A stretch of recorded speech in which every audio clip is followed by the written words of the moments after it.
આમોદા છોદ માર્ગ પર રખડતી ગાયના કારણે સર્જાયો અકસ્માત, યુવાન થયું ઇજાગ્રસ્ત।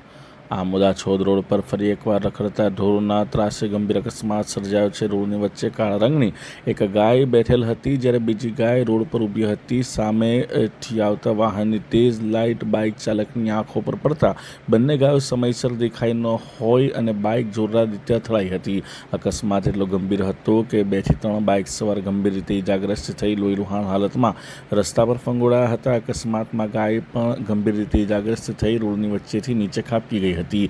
ઘટનાની જાણ થતાં સ્થાનિક લોકો તાત્કાલિક દોડી આવ્યા હતા અને ઇજાગ્રસ્ત બાઇક સવારોને સારવાર માટે આમોદ સામૂહિક આરોગ્ય કેન્દ્ર ખાતે ખસેડવામાં આવ્યા હતા। ગાયની હાલત પણ ગંભીર હોવાનું જાણવા મળી રહ્યું છે। આમોદ છોદ રોડ પર રખડતા ઢોરોના કારણે અકસ્માતોની ઘટનાઓ સતત સામે આવી રહી છે, છતાં જવાબદાર તંત્ર દ્વારા અસરકારક અને કાયમી પગલાં ભરવામાં આવતા નથી તેવું લોકચર્ચાએ જોર પકડ્યું છે, જેના કારણે દરરોજ વાહન ચાલકોના જીવ જોખમમાં મુકાઈ રહ્યા છે। હવે સવાલ એ છે કે શું કોઈ નિર્દોષ વ્યક્તિનો જીવ ગુમાવ્યા પછી જ તંત્ર જાગશે? રખડતા ઢોરોના ત્રાસ સામે કડક કાર્યવાહી ક્યારે થશે તેવી લોકમાંગ ઉઠવા પામી છે।